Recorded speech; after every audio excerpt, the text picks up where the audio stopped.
monsieur Maodo Mboup membre cellule communication bu mouvement Siggi Jotna bu président Abdoulaye Dièye ginnaaw bi nga xamante ne gouvernement bu njëkk bu Boun Abdallah Dionne ginnaaw élection législative yi taxawal nañ ko gis nañ ni ñu bëri ñu ngi wax doomu Thiès gis ñu ko ci ñu bëri ñu ngi doon xaar ay ministre tey seen mouvement nekk ab kuréel boo xam ne bëri na ci li mu liggéey ci élection législative yi ni génn donte ni yàggagul mais am na apport boo xam ne ko tey lan ngeen di àddu en tant que membre cellule communication bu mouvement Siggi Jotna. jërëjëf Omar nga permettre ñu à titre de convenance sociale avant ñuy répondre ci question boobu nga ñuy poser d'abord souhaiter nos meilleurs vœux à nos frères et sœurs thiessois ci fête bi ñu gën di tabaski bi ñu gën di leen déwénatu ñoom ñëpp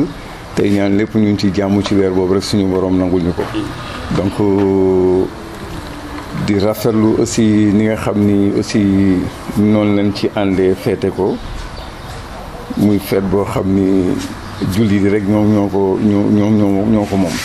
donc mais ci biir loolu aussi pour revenir ci question bi d'abord dañ lay remercier ci opportunité bi nga ñu offert lu ba ñu mën a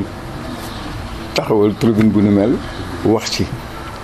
ci maanaam wax nag ci gouvernement bi ñu mettre en place mun ñu tëb rek wax ci gouvernement bi ñu mettre en place te amul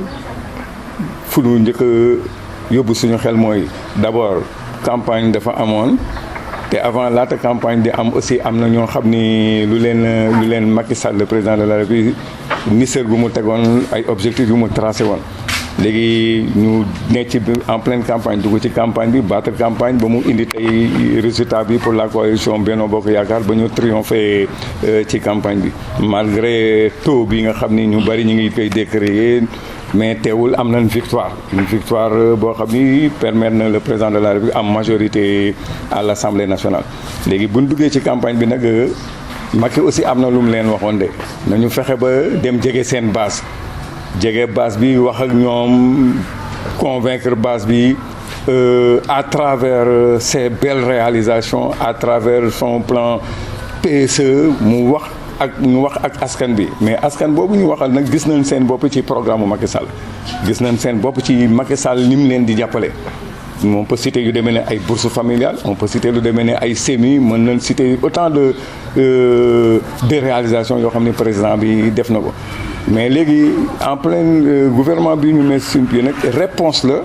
ci doléance u population bi aussi réponse la aussi ci li nga xam ni moom la leen Macky Sall waxoon ñu jege base bi liggéey pour mën a am ndam donc bu ñu xoolee gouvernement bi ñu mettre en place gis na ni presque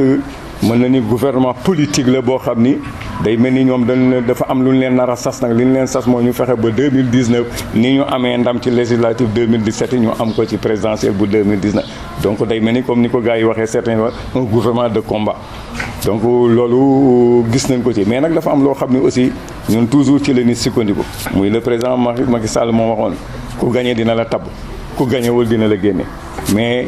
bu mu ko limité rek par exemple ci membre APR militant APR parce que à eux seuls xëy na mënoon nañ bañ a atteindre bi score wala ñu bañoon a am bi résultat parce que am na ñeneen ñu ci bopp muy demee ni pardon ay mouvement de soutien léegi ñun mouvement soutien yi bu ñu jëlee exemple mouvement soutien bu mel ni Siggi Jotna bu Ablaye Dièye ci audience bu mu defoon ak le président Macky Sall ba Macky Sall joxe tête de liste départementale au niveau ici à Thiès xaarul dara dafa ñëw sóobu def li naan immersion dans l'approche ñëw sóobu ci liggéey bi xaarul ñu jox ko financement xaarul ñu jox moo dem ak selon ses propres moyens te ku gis dans la campagne de quartier en quartier de commune d'arrondissement en commune d'arrondissement muy bu ma nee de commune d'arrondissement mooy les 3 communes d'arrondissement bu ci ne dugg na fa te fu mu fi de gis nañu cette forte adhésion population bi ni ñu koy toppee surtout la population juvénile parce que à travers aussi jeunesse bi dañuy gis ni ñun doon xas démb naa ñu jeunesse malsaine day jeunesse boobu tey gis nañ un leader bu ñu mën a àndal donc à travers Ablaye Dièye donc toutes ces jeunesses dañoo taxawoon derrière lui donc je pense très bien que ku mel noonu gis nañu et puis bu ñu xoolee élection yi jàll par exemple le centre de Iba Katiba bi mu voté pendant plus de 15 ans kenn mënu fa parti au pouvoir sax mosu faa am ndam parti au pouvoir ou coalition buy jàppale parti au pouvoir mosu fa am ndam ñu gis avec la participation de Ablaye Dièye boo xam ne 6 mois la jur en 6 mois mu ñëw lépp lu newoon ci son passage mu renversé ko ñëw gagné bureau de vote am gagné bureau de vote yi dinañ école Iba Katiba mais loolu vraiment ça a créé un tollé à Thiès ci koo xam ne 6 mois la def ñëw def lii mais ñoom war nañ xam statistique yi amoon ci élection yi waa passé ak statistique yi am ban ci centre boobu que Ablaye indil na leen valeur ajoutée très appréciable koo xam ni 6 mois la def indi leen lii score bu mel nii ci centre boo xam ni parti au pouvoir mosu fa am ndam moom mu ñëw indi leen ci ndam kooku la mu Macky Sall ni woon diw laa ni moom mooy le frère Siré Dia moom mooy tête de liste bi moom ñëw na pour wane ni Macky Sall loolu nga wax ñun dinañ ko matérialiser ñu matérialiser ko ànd ak ay staffam ñu liggéey boo xam ni Thiessois yëpp nawloo noonu liggéey bi il était entouré d'un staff communicationnel boo xam ni vraiment qui était à la hauteur des gens très avertis très soldés en idéologie ba nga xam ni tey ñoom lañ àndaloon di ko jàpp mais gouvernement bi ñu mettre sur pied gisuñu ci Thiessois mais bu ñu waxee gisuñu Thiessois boo xam dinañ jànkoonteel même ci suñu réel communes yi ci suñu quartier communes yi ci instance commune mais am na Thiessois yu ci ne à l'image du ministre Augustin Tine ministre des forces armées bi xam ni moom it am na liggéey bu mu ko defal. boo gisee département bi sax ndam ni am ci Augustin Tine aussi am na lu mu ci liggéey ak le ministre Alioune Sarr boo xoolee dans le Diender département boobu ñoom ñoo ko jël c'est parce que ñooñu aussi dañ ci liggéey mais comme moo ni woon ku gagné nag dinaa la décorer dinaa la récompenser bon ñooñu gagné nañu nag mais ñooñu bu ñu gagné aussi nañ xam ni lu ñu gagné ñu demee ni ñun ñii bokkoon ci langue gi aussi indil nañ leen ci ay pañ. ñun ñii doog a yegg si indil nañ leen ci ay mbir parce que partout dans ce sillage là am nañ ci des sympathisants des parents des électeurs. très bien alors Maodo li ni mel bu ñu waxee ginnaaw liggéey bi nga xam ne Abdoulaye Dièye bu mouvement Siggi jot na amal na ko ci biir Thiès ba taxawal ab base politique dafa am moyen politique moo koy tax mën a dund pour jëm 2019 est-ce que yaakaar ngeen ni président renforcé bi wala ñàkk renforcé bi mën na indi gàllankoor ci liggéey bi nga xam ne soobu ngeen ko ci Benno Bokk Yaakaar. xam nga si laajte boobu nga wax nii Ablaye ci boppam xam nga rek législative jot na mu dem ak dooleem. mu jaraloon ko nag parce que gor ca wax ja mu jaraloon ko parce que bu nee Siggi c'est pour abroger les souffrances familiales donc loolu taxoon na en tant qu'acteur de développement mu ni fii lépp lu ma am comme moyen dina ma jaral ma def ko ci hormis sax ay ñu am majorité législative mais loolu mu taxawoon loolu mooy ne ko ñu am majorité la mais tey ki nga xam ni 6 mois la judd indil ma lii mais président Macky Sall war na koo xalaat dëkk bu mel ni Thiès bi ñu tuddee midi des alternances ce renouveau politique ñëw juddu indil la lii mais kooku war na ko mën a appuyer warul xaar sax xale bi di génneeti par exemple ay moyens di ko soom mais Macky Sall na ko dooleel su ko doolee rek il peut renverser la tendance pro opposition ici à Thiès en 6 mois mu drainer cet électorat kii suñ ko dooleelee jàppale ko lépp lu xam ni président soxla na ko Thiès parce que dans la campagne nous avons rencontré les populations wax nañu seeni doléances et nous avons ce registre de doléances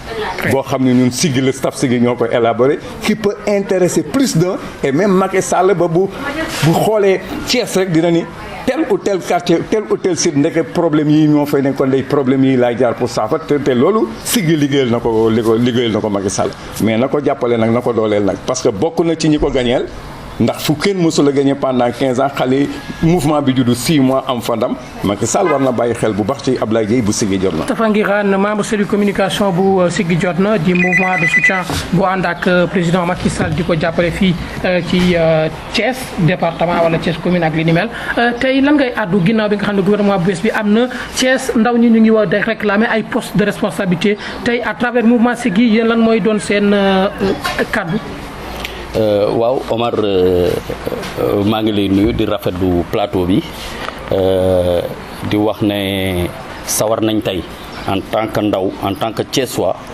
en tant que responsable politique en tant que membre mouvement Siggi jot na ñëw def analyse évaluer par rapport ak situation politique bi nga xam ne am na actuellement di rafetlu d'abord avant may yegsi ci Thiès taxawaayam ci gouvernement bi di rafetlu vision président de la République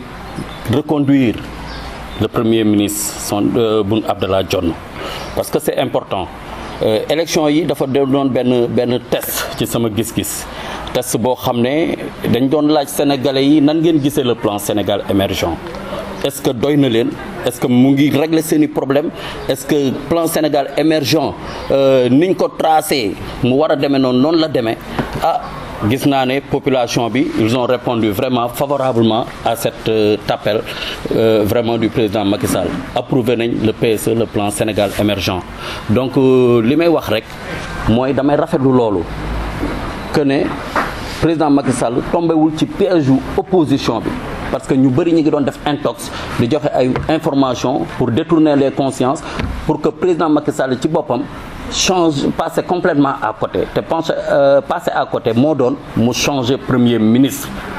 donc comme que tombewul ci piège boobu on ne peut que s'en féliciter di wax ne donc ce gouvernement là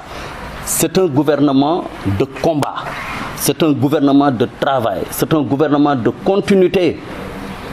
par rapport ak plan Sénégal émergent bi nga xam ne mooy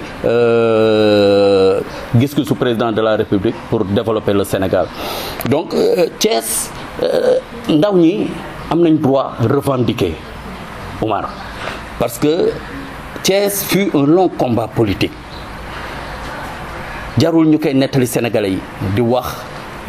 ban taxawaay le pouvoir central bi daan am biir Thiès yan résultat la fi daan am donc tey bu ñu demee di góorgóorlu di def ay jéego di def ay résultats yu positif di ko dolli ci li fi nekkoon donc je crois que Thiès war na am ay postes de responsabilité yu ñu war a dooleel responsable yi nga xam ne dañoo gëm vision président Macky Sall dañoo gëm le plan Sénégal émergent dañoo gëm Sénégal ba pare gëm Thiès ay patriotes yoo xam ne dañuy xëy suba ba ngoon di fexe kat di xool li nga xam ne Thiès mën na ko gagné ci nguur gi ñu jël ko indi ko biir Thiès pour Thiès jariñu ci donc ñooñu tey bu ñu ñëwee le président Macky Sall génne defar benn gouvernement boo xam ne sama père Maodo wax na ko léegi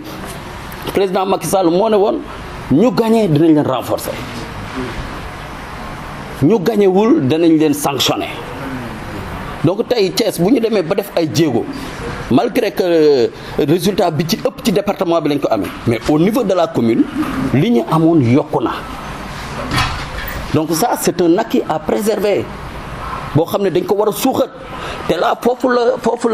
apport mouvement de soutien yi amee doole le surplus bi nga xam ne yokku na ci résultat yi fi amoon donc ça veut dire que mouvement de soutien yi à l'image du mouvement Siggi Jotna bi nga xam ne ñun ñi ci lañ ne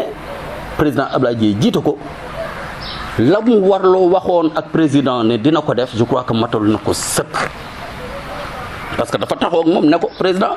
danaa la jàppale ñëw naa dugg naa ci langue politique gi gëm naa sa projet de société bi nga def gëm naa plan Sénégal émergent te bëgg naa Thiès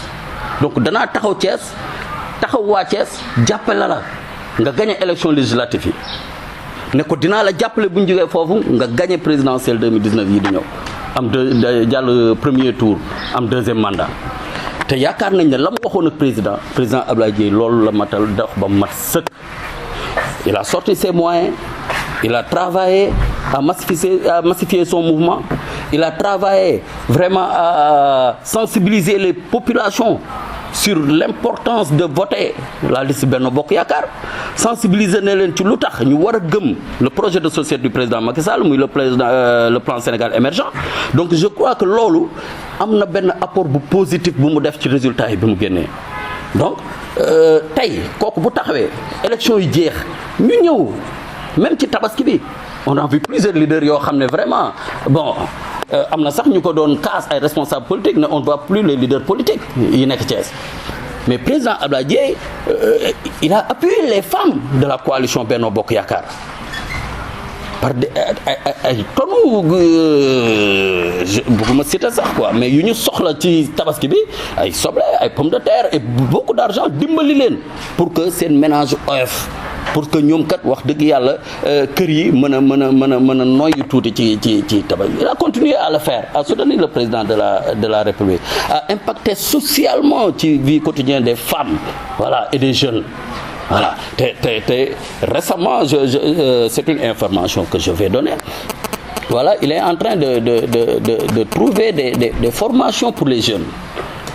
pour les jeunes, pas seulement les jeunes du mouvement Siggi, mais pour l'ensemble des jeunes de la commune de Thiès yi nga xam ne amuñu métier.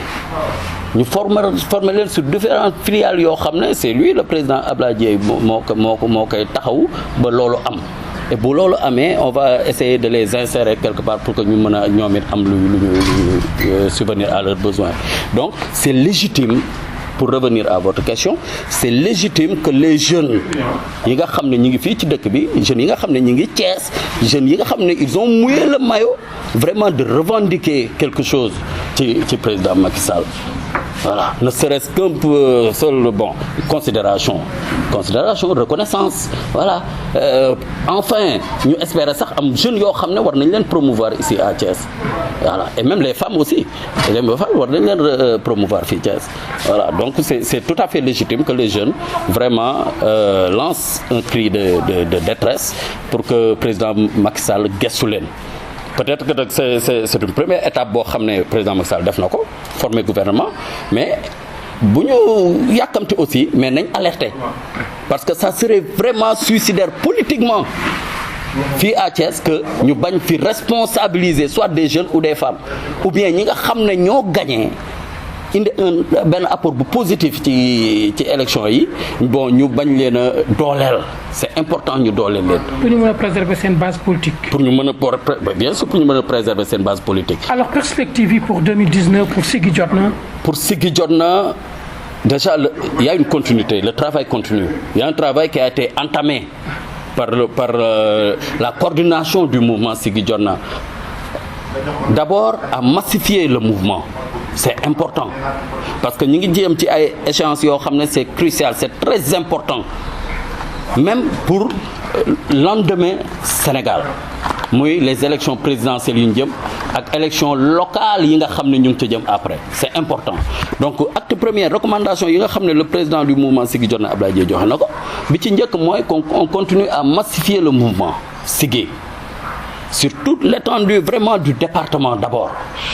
Loolu suñu première mission boo xam ne ñi ngi ci bopp ba léegi di ko dox yeggaliwuñu.